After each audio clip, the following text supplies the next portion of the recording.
meu pastor, pela confiança. Amém? Amém. É verdade, Jesus. Glória a Deus.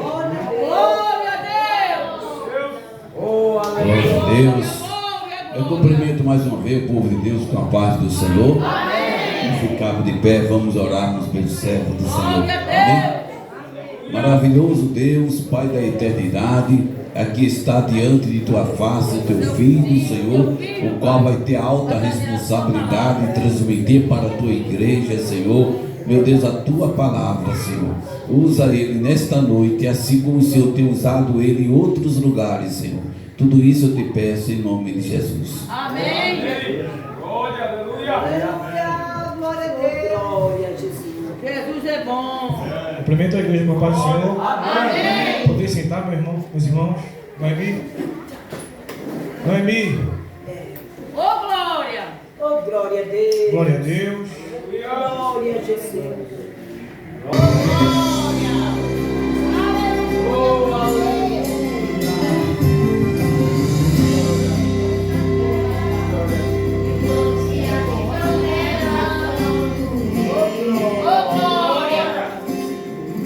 Glória a Deus. Foi quem? Ele me criou no país, seu nome se faz parte de mim.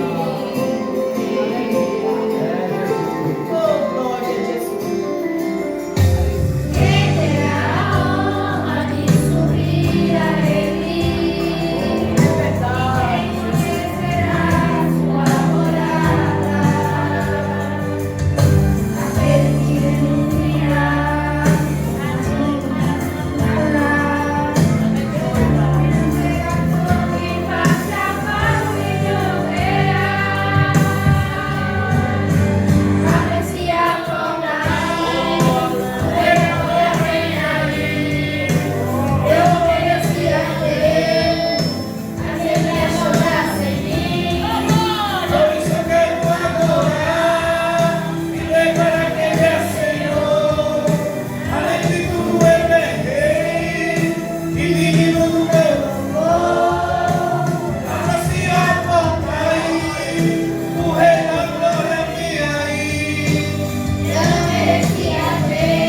abençoar a vida da minha família e da tua também, amém? A igreja fique de pé, por favor, para fazermos a leitura da palavra. Já foi feita, mas para a gente entender o que vai ser lido. Abra a tua Bíblia no Salmo 24. Aleluia, glória a Deus. Salmo 24, vamos ler quatro versículos. Salmo 24, a igreja vai ler o versículo 7. Eu vou ler a parte A do versículo 8, que diz: quem é o Rei da Glória? E a igreja vai responder: o Senhor forte e poderoso, o Senhor poderoso na batalha. Em seguida, a igreja vai ler o 9, e eu vou ler a parte A do 10. Amém? Amém. Amém. Vou esperar os irmãos encontrarem. Salmos 24. A igreja vai ler o versículo 7. Eu vou ler a parte A do verso 8. A igreja vai ler o verso 9. E eu vou ler a parte A do verso 10. E assim vamos estar fazendo o trabalho do Senhor. Amém? Quem encontrou, diga amém. Amém. Poder ler, igreja. Versículo 7. Levantai as portas também. Levantai vós entrada externa. E entrará o Rei da Glória. Quem é esse Rei da Glória?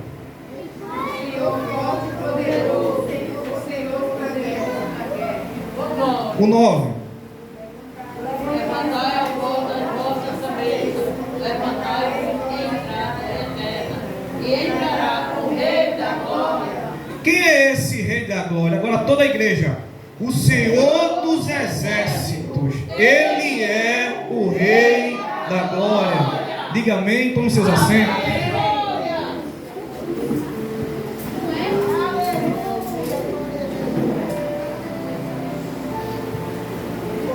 Verdade seja dita, meu irmão Israel, viemos para a igreja não para escutar, pastor, uma pregação nova a cada noite, não. Viemos para a igreja para ouvir a voz de Deus.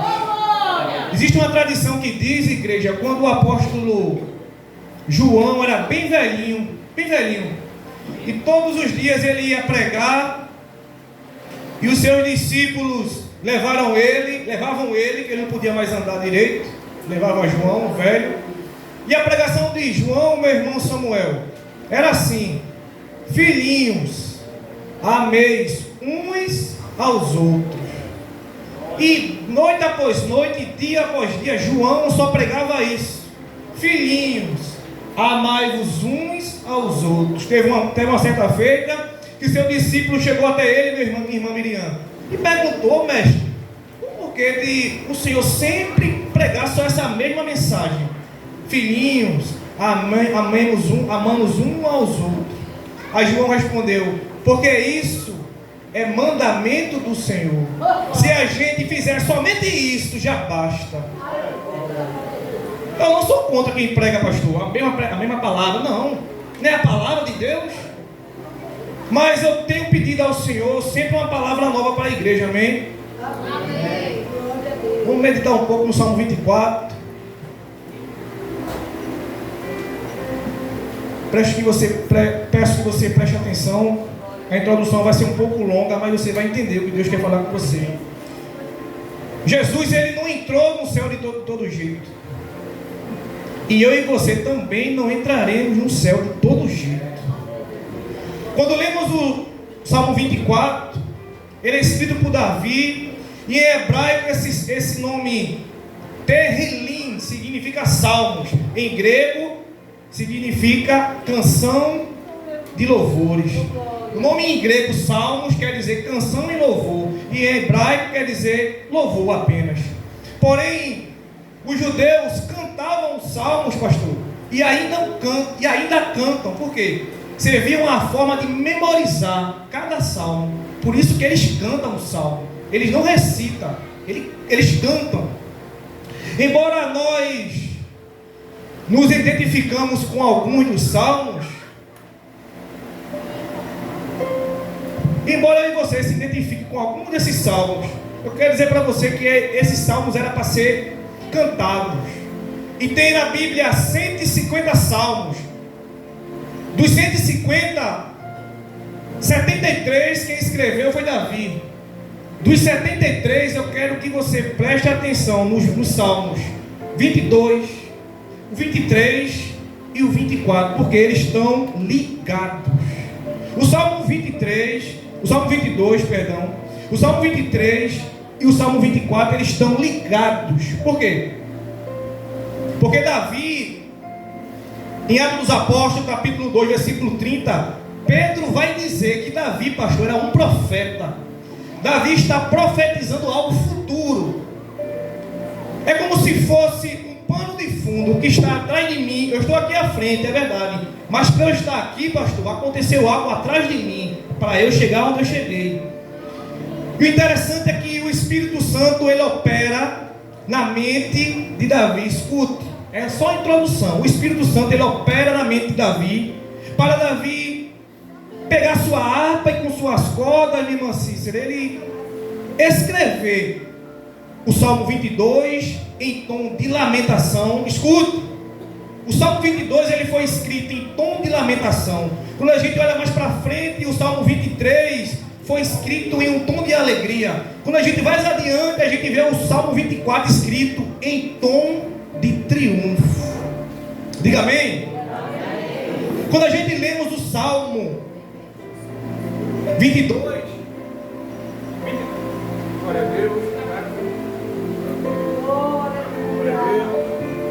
Glória a Deus. Aleluia. glória a Deus, vai ser pregado em nome de Jesus. Quando a gente olha para o Salmo 22, meu irmão Samuel, a gente vê uma profecia se cumprindo em Jesus. Por quê? Porque o Salmo 22, o verso 1 diz assim: Deus meu, por que me desamparaste?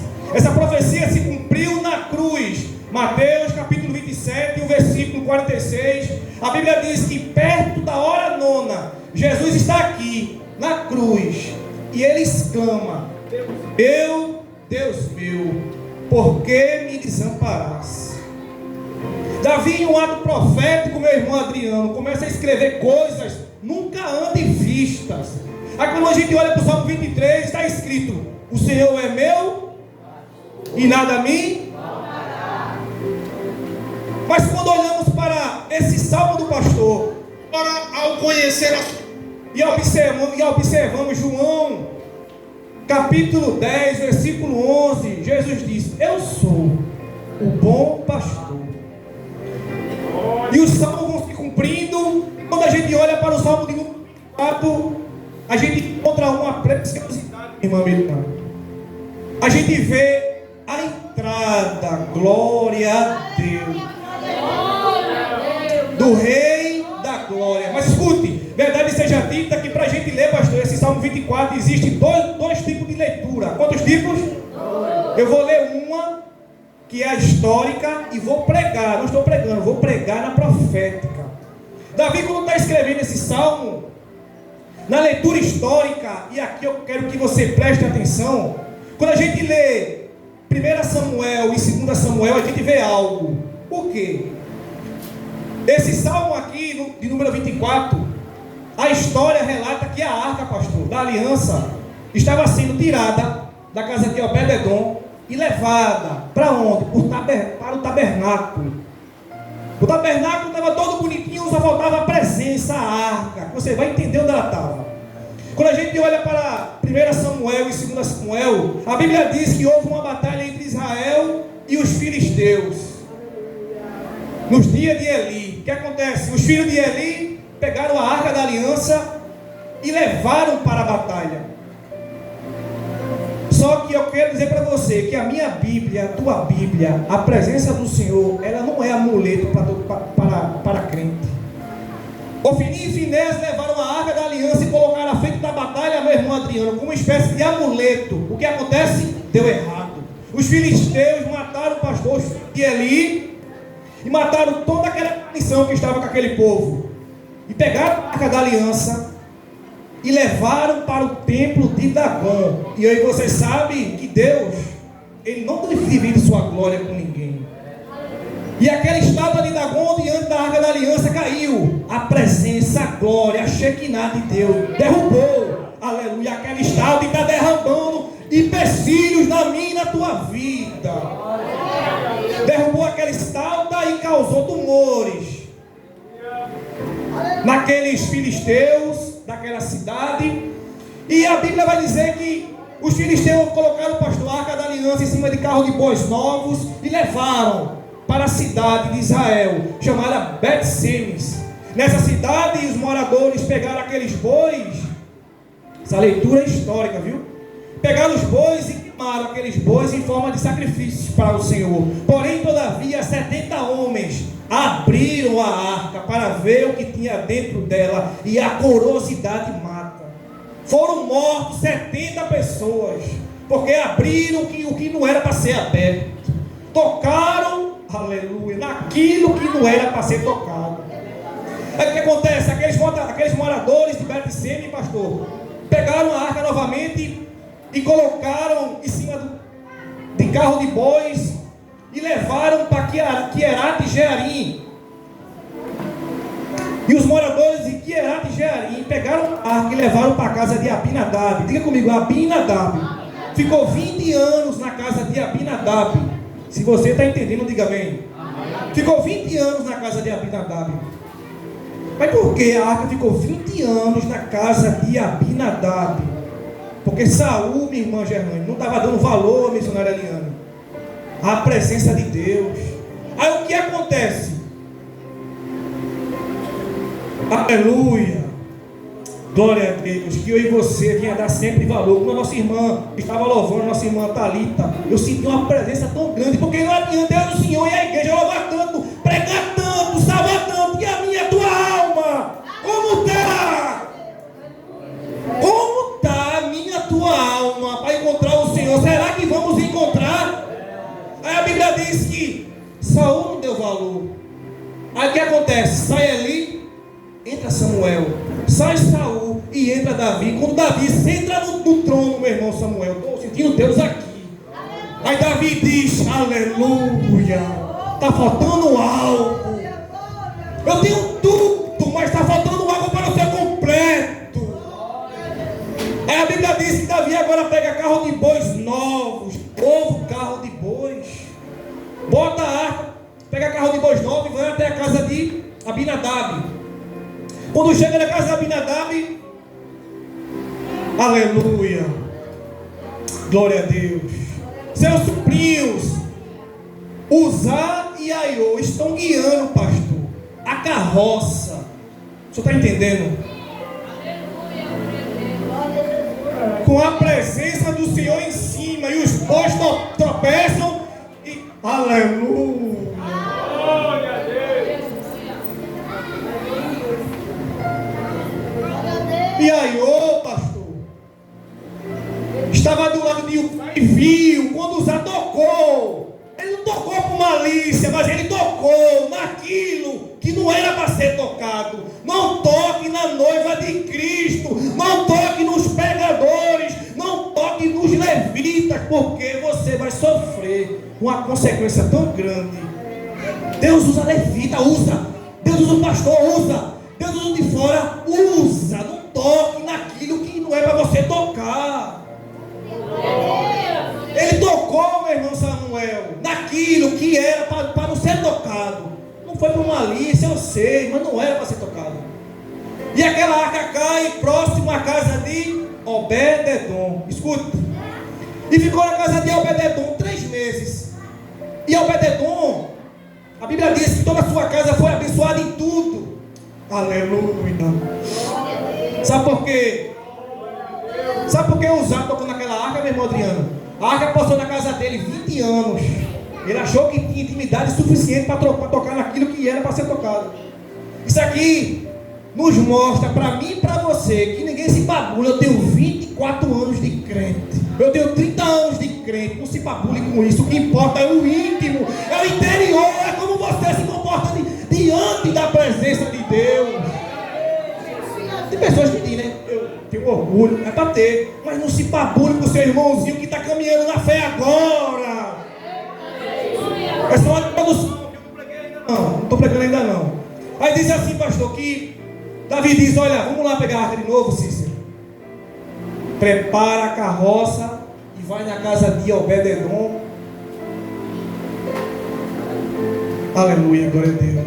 E os bois tropeçaram. Mas quando chega na casa de Obed-edom, ele agora vai fazer o certo, porque a Bíblia diz, pastor, que ele agora leva os levitas para carregar a arca. Aonde? No ombro, porque quem faz a obra tem que sentir o peso, viu? Quem está à frente de comissão é assim mesmo. Quem está à frente da igreja é assim mesmo. Dirigente quando se é assim mesmo. Das crianças é assim mesmo. Tem que sentir o peso aqui, no ombro. Ele faz certo agora, missionário Eliane. Vai lá, pega os levitas e cada um vai carregando a arca. Agora escuta, estou terminando com a introdução na histórica. Sabe por que eu pedi para você ler e depois eu ler? Você lê e depois eu ler. Escuta, isso aqui, vamos imaginar nessa noite que isso aqui é uma porta. Eu, pastor, e nosso irmão Israel representa um grupo de pessoas, de anjos, aleluia, que estão do lado de cá, das portas celestiais. Toda a igreja, aleluia, será outro grupo que está vindo com o Rei da Glória. Quando a gente olha para a leitura profética, e aqui eu já vou começar a pregar, viu? A Bíblia vai dizer lá em Lucas capítulo 24, versículos 50 e 51. Escute, essa leitura é a profética. Enquanto Davi, pastor, está vivenciando a tudo aquilo, e ele está anotando, era uma forma de visão futura da entrada de Jesus no reino celestial. Lucas capítulo 24, versículos 50 e 51, a Bíblia diz que Jesus, estendendo as mãos, os abençoava.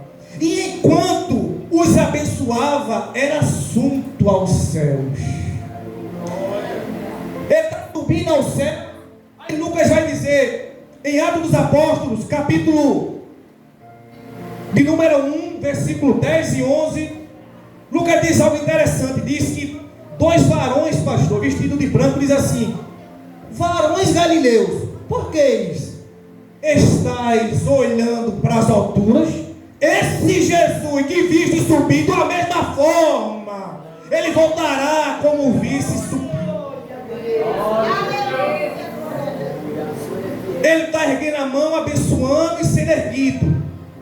E os anjos dizem: olha, esse que vocês estão vendo subir, voltará da mesma forma. Escute, que vocês estão vindo subir, que vocês estão vendo ele subir.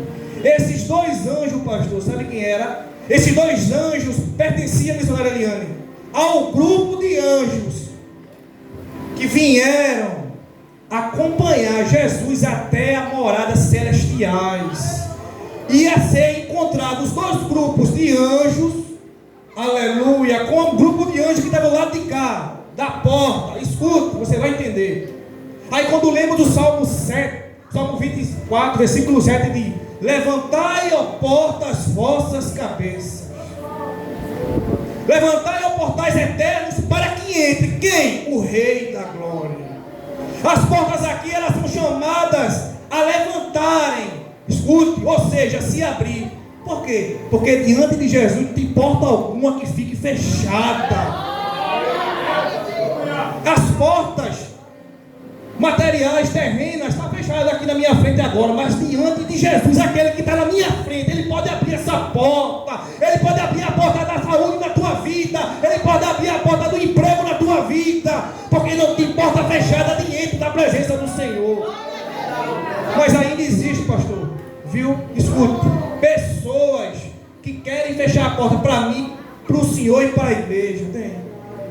Ainda existem pessoas que querem fechar, colocar uma barreira. Aí Jesus diz para mim e para você nessa noite: meu filho e minha filha, eu sou, meu irmão Samuel, a porta. Faça para mim, entre por mim, glorifique a mim.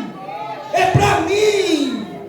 Pode fechar? Pode, mas bota na sua cabeça que eu é que sou a porta. E quando a gente vai lendo, a gente medita um pouco e percebemos que Satanás quer entrar em muitas mentes, para fazer a cabeça de muitas pessoas, mas Jesus nessa noite diz: não vai entrar, porque eu estou contigo, e a porta que eu abro ninguém fecha, e a porta que eu fecho, Satanás, depressão, doença maligna não entra. Não entra, viu? Eu estou pregando a palavra, não entra. Olha, interessante que o verso 8 diz assim: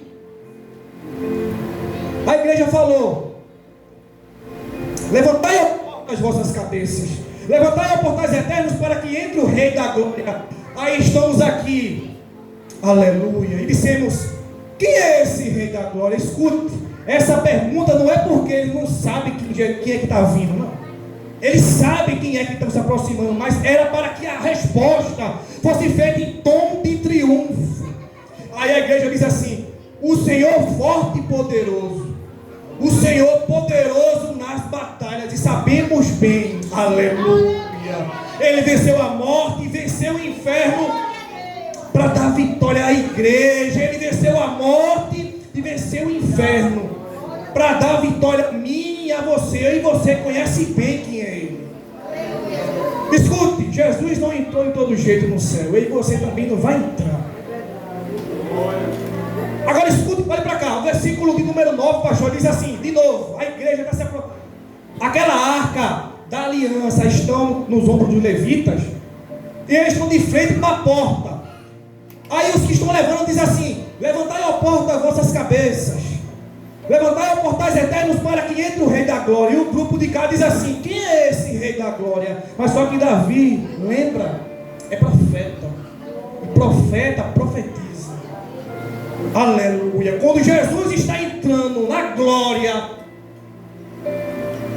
o grupo que vai com ele diz: levantai a porta as vossas cabeças, levantai os portais eternos para que entre o Rei da Glória.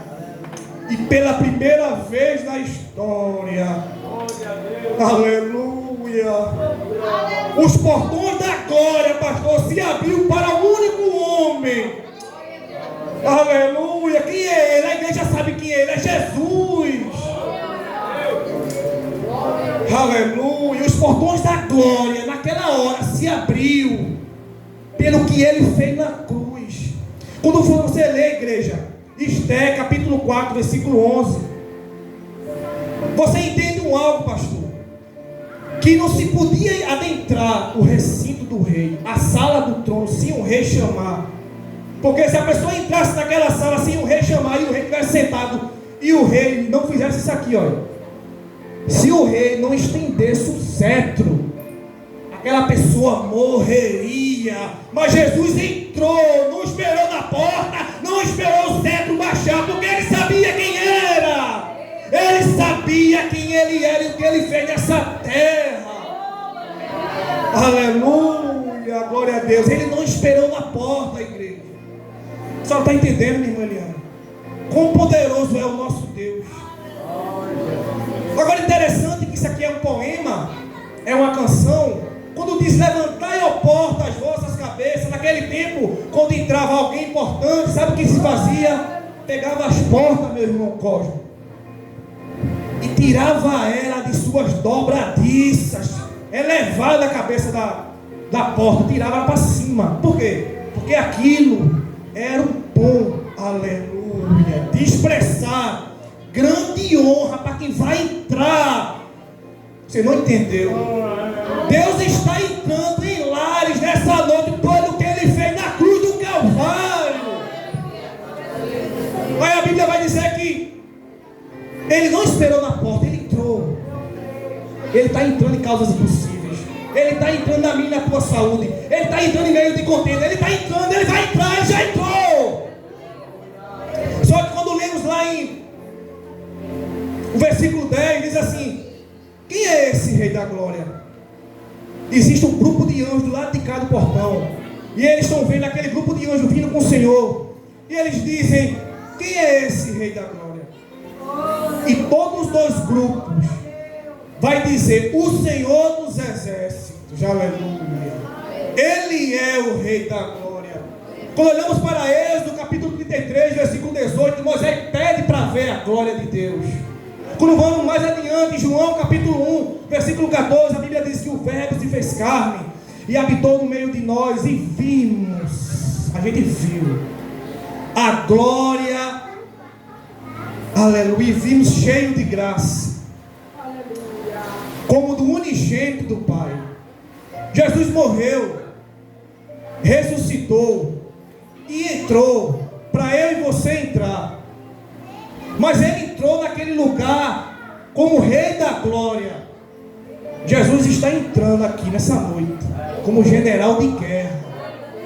Só tem uma coisa: não se entra no céu de todo jeito. Lembra? Aleluia. Parece que eu estou vendo aquela cena. Jesus com um vestido branco entrando no céu com as marcas de quê? Do que ele fez. As marcas da mão do Senhor estão no mesmo lugar. Quando a gente olha, já estou encerrando, para 2 Coríntios capítulo 13, o verso 18, a Bíblia diz que somos transformados de glória em glória. Diga comigo, glória em glória. A palavra glória é doxa. Doxa quer dizer brilho. Somos transformados de brilho em brilho. Por onde? Por dentro. Quer brilhar por fora, você tem que brilhar primeiro por dentro. Tem pessoas que estão na igreja com escuridão interior tão grande, mas nessa noite o Espírito Santo do Senhor mandou dizendo para você: aleluia, você está sendo transformado nessa noite de glória em glória, de brilho em brilho. Em Hebreus capítulo 1, versículo 7, a Bíblia diz que dos anjos faz vento e dos seus ministros labareda de fogo. Só pode brilhar por fora, que começa a brilhar por dentro. Amém? Foi a palavra que o Senhor colocou no meu coração. Eu quero dizer para você que o Rei da Glória entrou aonde nenhum homem, aleluia, ousou antes entrar. Ele não entrou de todo jeito. Nessa noite a palavra é: aleluia, aquebrando o teu coração para teu irmão, aquebrando o teu coração para a obra do Senhor, aquebrando o coração para a palavra, qual? De brilhar, aonde? Por dentro. Amém, igreja? Amém. Que Deus abençoe a vida de cada um de vocês. Continue na caminhada de glória em glória, de pouco em pouco. Não se muda da noite por dia, pastor. Ninguém vai se mudar da noite por dia, vai mudar o interior da noite por dia. Mas Deus está falando nessa palavra de glória em glória, de glória em glória. Aleluia, glória a Deus, amém? Que Deus abençoe em nome de Jesus. Sei que essa palavra é verdadeira, Por isso espera a igreja. Não sofrerei com esta era. Por isso espera, Deus espera. glória a Deus, uma palavra tremenda da parte do Senhor. Terça-feira, doutrinas. Quarta-feira à tarde, 5 de oração. Quinta-feira, o culto da vitória. E o próximo domingo é o culto da família. Amém? E assim oramos. Maravilhoso Deus, Pai da eternidade, agradecemos, Senhor, por estas palavras, Senhor, a qual foi semeada nesta noite, Senhor. Nós acreditamos, Senhor, que diante de tantas circunstâncias difíceis, Senhor, mas é bom saber, Senhor, que o Senhor está com o teu povo, Senhor. Tu és o Rei da Glória, Senhor, um Rei que nunca tem nos deixado só, Senhor. Abençoa a tua igreja, Senhor, leve paz para as suas casas.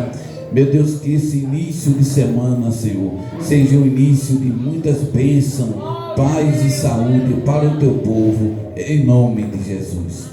Que a graça do nosso Senhor Jesus Cristo, que o amor de Deus, nosso Pai, e as consolações do Espírito Santo estejam com toda a igreja hoje e para sempre. A igreja diz: amém. Operando Deus.